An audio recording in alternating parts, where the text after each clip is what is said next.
Followers কেমন? Follow করেন না? অনেকেই করা হয়, অনেক উন্নত হয়েছে আসলে আমার যার যার আসলে এখানে অনেকেই করতে পারে। এটা মানুষ নিজেকে খুশি রাখার জন্য করে, নিজেকে ভালো লাগার জন্য। আসলে কি টিকটকের প্রতিবন্ধী?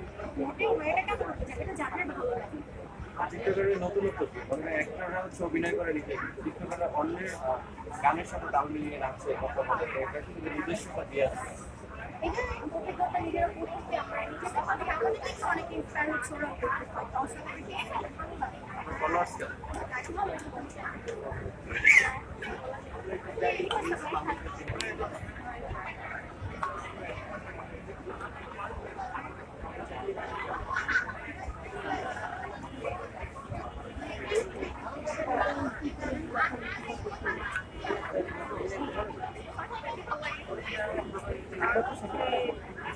একমাত্র শাকিব খান নাকি চঞ্চল চৌধুরী ছিল?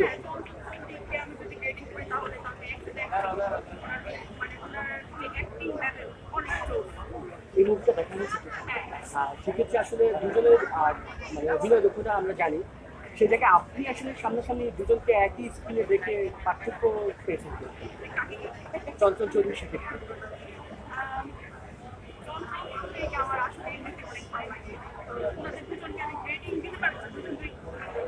এই রকমের সে আচ্ছা হিরো হিসেবে সাকিব খান বেটার, আর ওনার ভিলেন হিসেবে অনেক।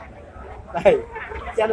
তিনি তো বেশ কয়েকটা ছবি করেছেন মেইন ক্যারেক্টার। না, আমার ওনাকে ভিলেন হিসেবে ভূমিকা কি একটু আপনি বললে আমরা বলছি।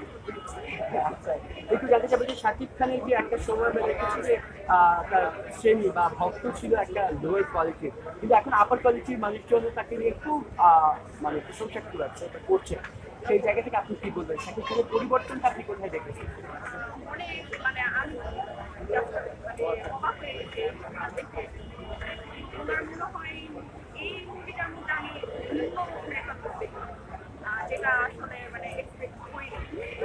কিন্তু এই মানে আমার বাকি আর কোনো ডায়লগ আর কোনো মুহূর্ত আপনাকে কি আসলে টেনেছে কিনা কোনো মুভির মাঝখানে?